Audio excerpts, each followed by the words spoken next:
Bismillahirrahmanirrahim.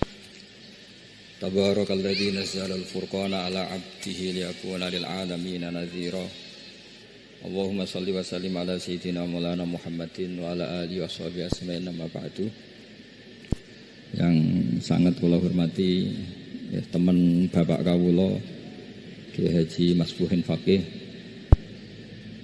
yang terhormat Kiai Haji Robah Maksum, yang terhormat Kiai Haji DRS Abdussalam MM selaku Rektor Inkafa, semua teman-teman dosen hadirin sedanten ingkang kula hormati, mahasiswa-mahasiswi yang sangat saya hormati.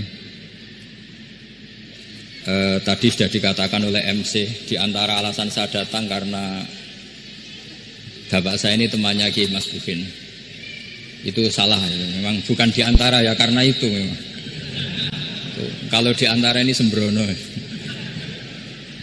Karena kalau saya datang karena kalian itu dosa besar.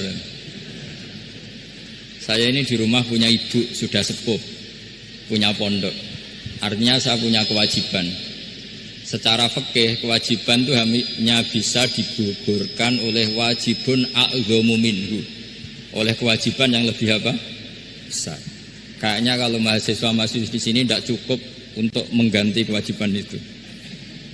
Sehingga saya berkali-kali memaklumatkan diri, yang undang saya nggak pernah sepuh itu dosa. Karena menggugurkan kewajiban yang lebih apa? Besar. Jadi teorinya gampang. Kalau ngundang sampean itu mesti boleh karena nggak punya kewajiban. Jadi di rumah ya nggak punya pondok. Terus ibu sampean kalau sampean di rumah ya sumpek, bocah kok nganggur gitu.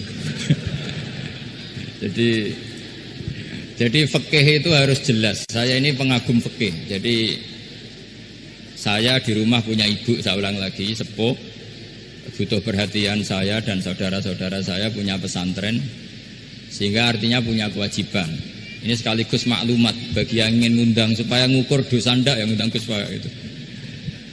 Bukan kebaikan atau ndak, tapi dosa apa enggak gitu. Artinya bisa menggugurkan kewajiban secara fikih itu hanya kewajiban yang lebih apa? Besar. Kayaknya tidak akan terjadi kecuali temannya bapak saya atau pernah guru-gurunya guru saya. Misalnya Lirboyo, nanti Sakban ngundang saya 2. Begini ya, ini kan abahnya Kiai Masbuhin juga namanya Faqih, gurunya juga Kiai Abdul Faqih.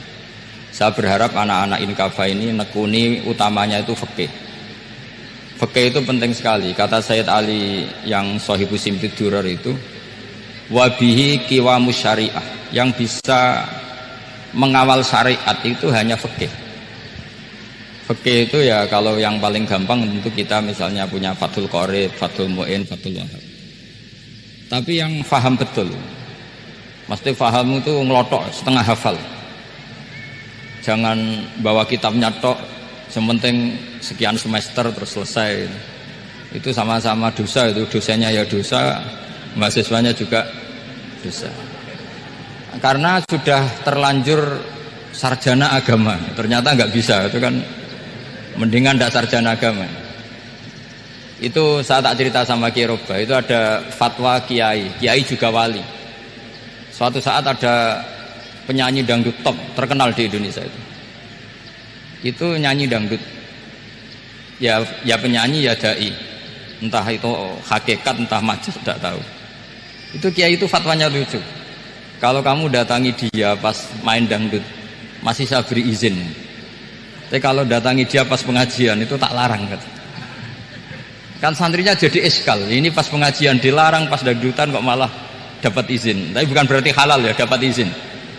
Dapat izin kan potensinya bisa karena dilarang lah ya tetap belerot. Terus suatu saat si santri ini setengah wali, tidak wali tapi setengah. Lama-lama itu memahami gurunya, ternyata sirinya begini.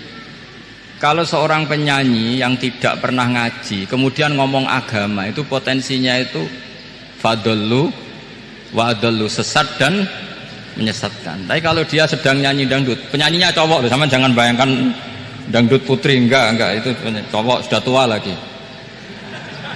Jadi potensi halalnya ada lah maksudnya untuk. Tapi tidak alat musiknya, orangnya. Tapi kalau dia nyanyi itu paling dosanya hanya nyanyi. Saya ulang lagi, murid tadi akhirnya paham kalau datangi pengajian itu artinya ikrar kalau dia seorang dai atau seorang yang layak ngomong apa?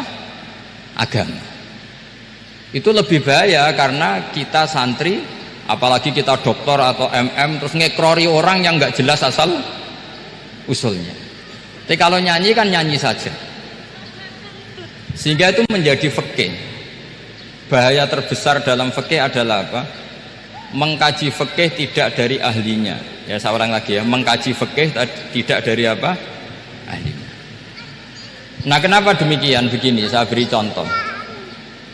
Ilmu fikih itu tentu pertama dari Rasulullah SAW. Kemudian bersanad sampai kita atau kita sampai Rasulullah. Itu ngalami sekian ijtihad. Bismillahirrahmanirrahim. Tabarakalladzi nazzala al-furqana ala 'abdihi liyakuna lil 'alamin nadhira. Allahumma shalli wa sallim ala sayyidina Maulana Muhammadin wa ala alihi washabihi ajmain, amma ba'du. Yang sangat kula hormati teman Bapak kawula Kiai Haji Masbuhin Faqih, yang terhormat Kiai Haji Robah Maksum, yang terhormat Kiai Haji DRS Abdussalam MM selaku Rektor Inkafa, semua teman-teman dosen hadirin sedanten ingkang kula hormati, mahasiswa-mahasiswi yang sangat saya hormati. Tadi sudah dikatakan oleh MC